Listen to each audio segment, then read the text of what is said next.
mais um tutorial do Alimento Diário. Estamos agora vendo a série Colossenses, o Mistério de Deus, Cristo.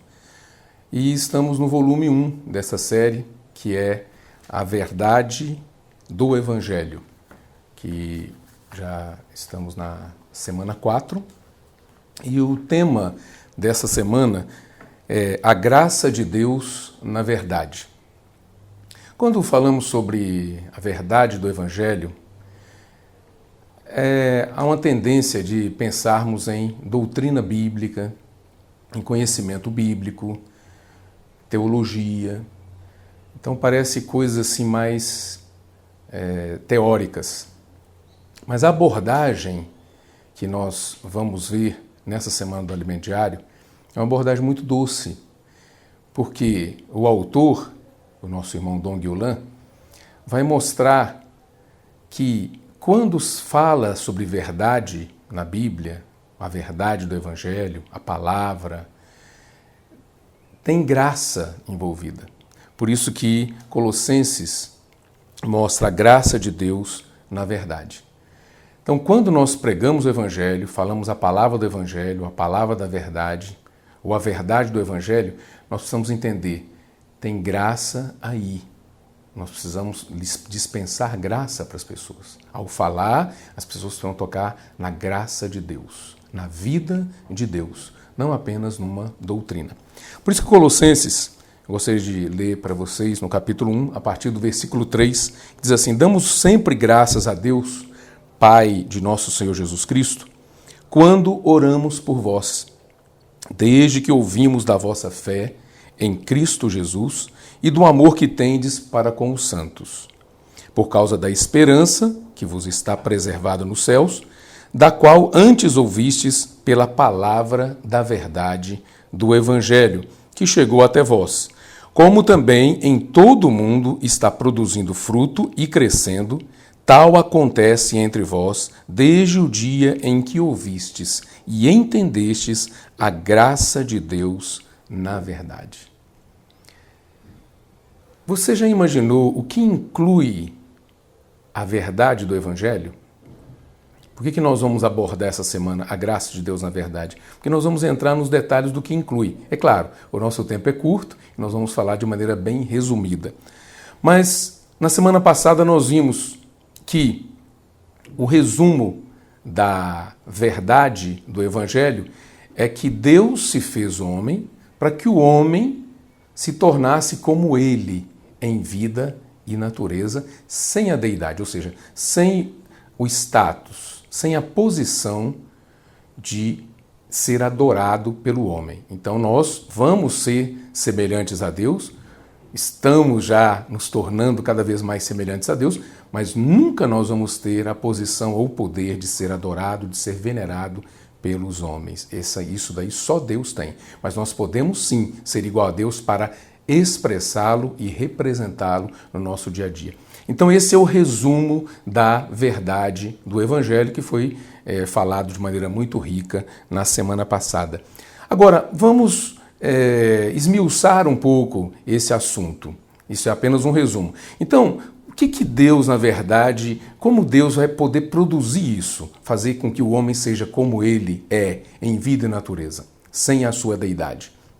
Primeiro, ele enviou o seu próprio Filho. Jesus veio, se tornou homem. Ele se tornou homem para poder mudar a nossa condição, para poder nos libertar dos nossos pecados.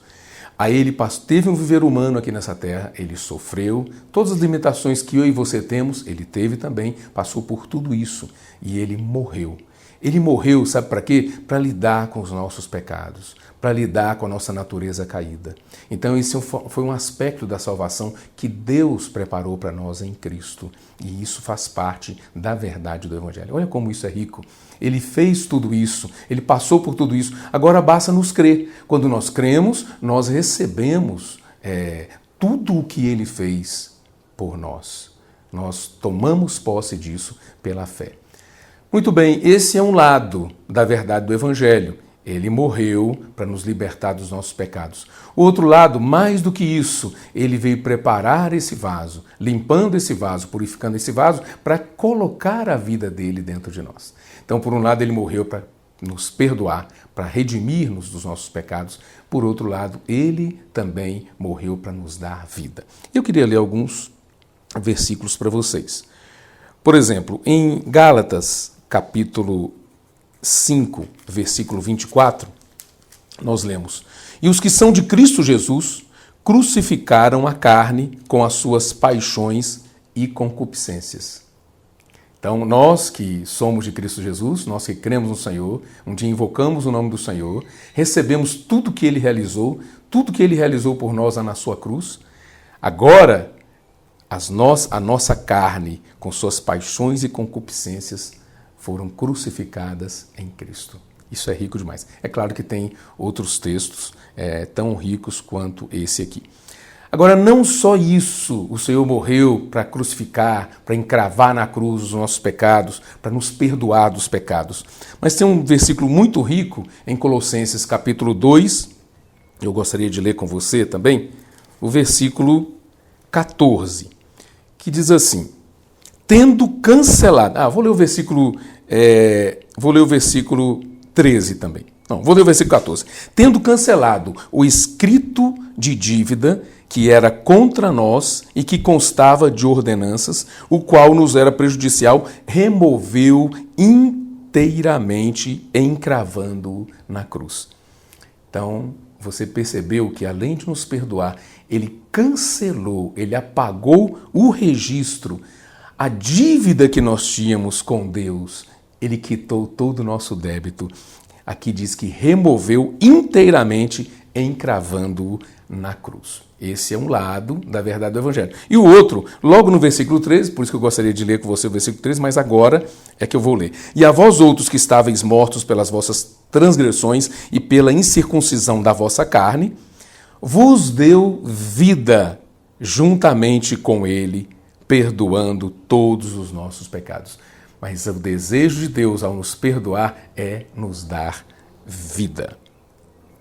E Efésios 2, versículos 4 e 5, nós lemos assim: "Mas Deus, sendo rico em misericórdia, por causa do grande amor com que nos amou, e estando nós mortos em nossos delitos, nos deu vida juntamente com Cristo.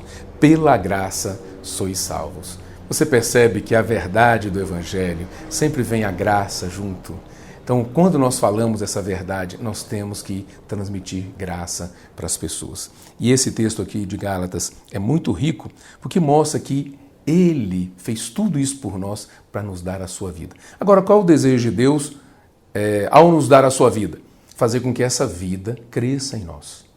Essa vida precisa crescer, se desenvolver, amadurecer em nós.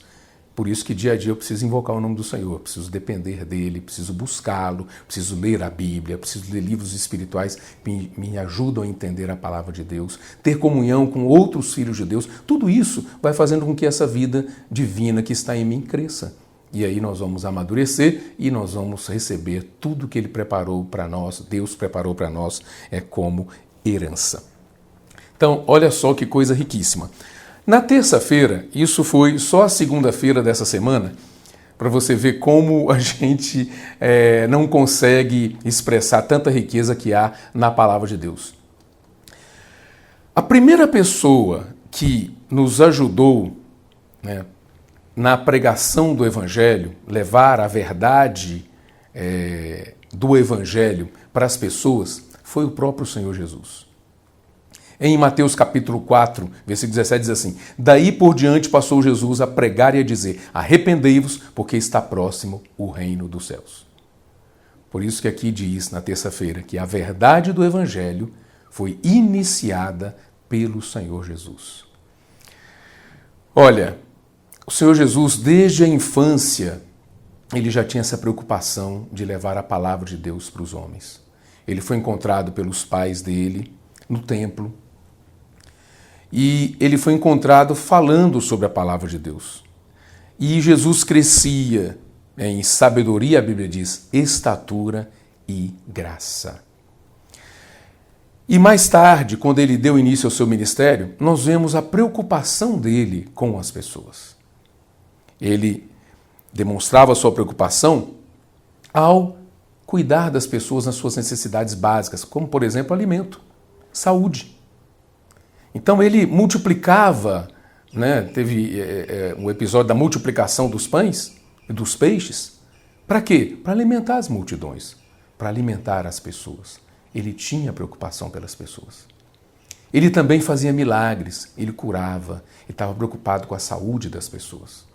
Mas tudo isso para quê? Às vezes nós vemos pessoas hoje fazendo obras, né, até assistencialismo, são coisas muito boas, né, são dignas de honra e também de elogios, mas Jesus não veio só para fazer isso. Além disso, ele procurou trazer Deus para o homem e levar o homem a Deus.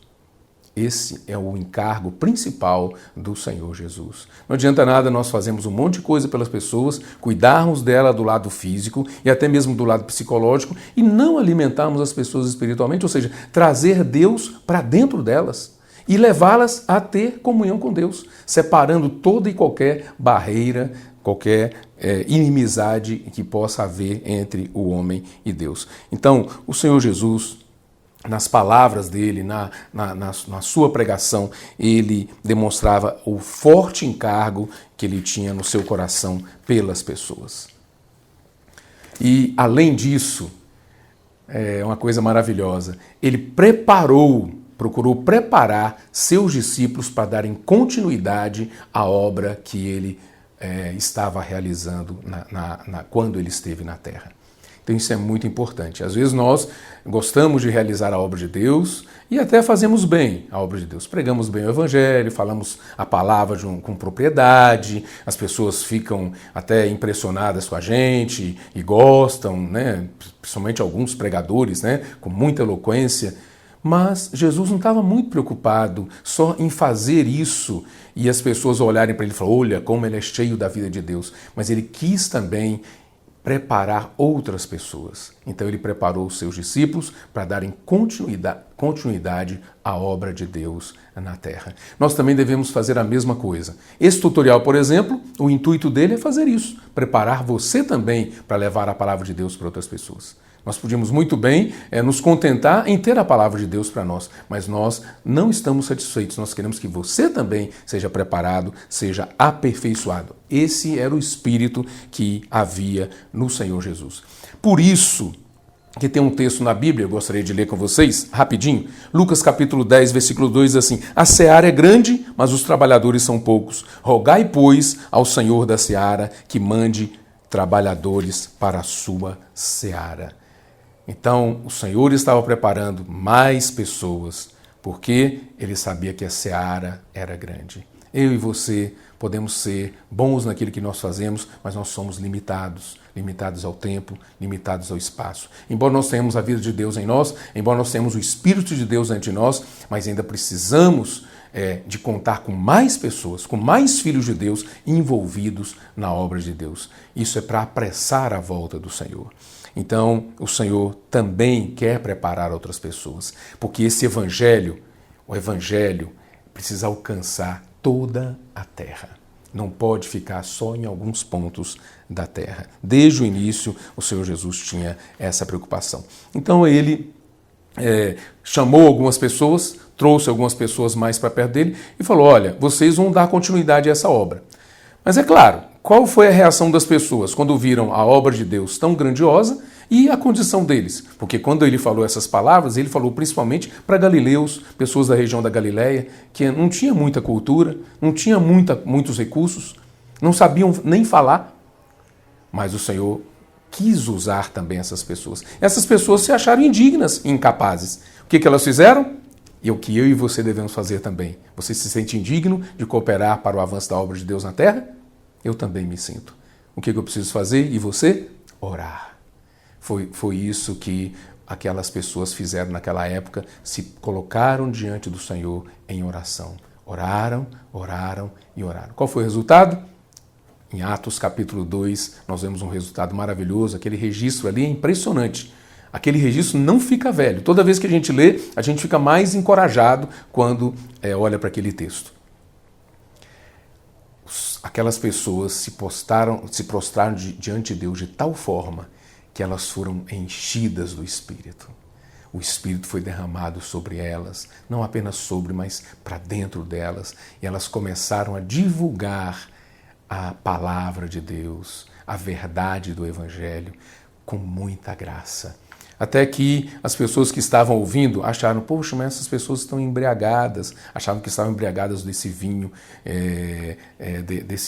do mundo. Aí Pedro se levantou e falou, não, vocês não sabem o que está acontecendo com essas pessoas. Isso aqui é cumprimento da profecia de Joel. Porque aquelas pessoas haviam recebido o Espírito.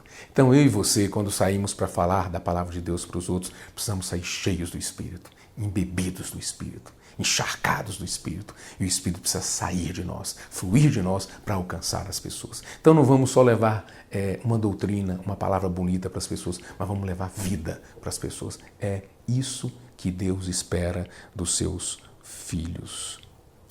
Então, na quinta-feira, diz assim, a expansão da verdade do Evangelho com os 12 apóstolos. Depois do Senhor Jesus, os 12 apóstolos saíram pregando o Evangelho. Na sexta e no sábado, nós vemos que o apóstolo Paulo, que era Saulo, era uma pessoa difícil, talvez mais difícil do que eu e você.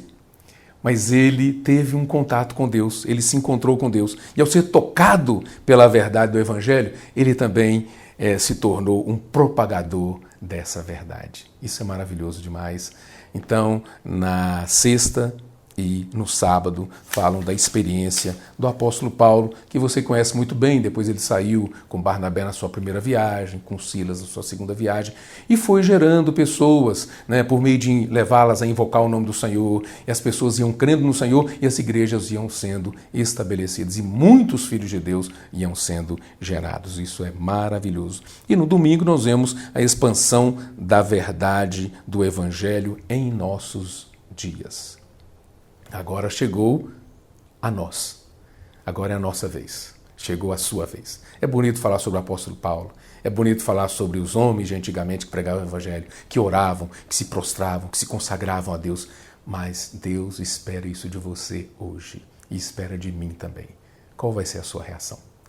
Então, a graça de Deus na verdade. Essa é apenas a parte 1 desse encargo, desse tema. Na semana que vem, nós vamos continuar vendo sobre esse assunto. Eu espero que você tenha sido ajudado. Deus abençoe você.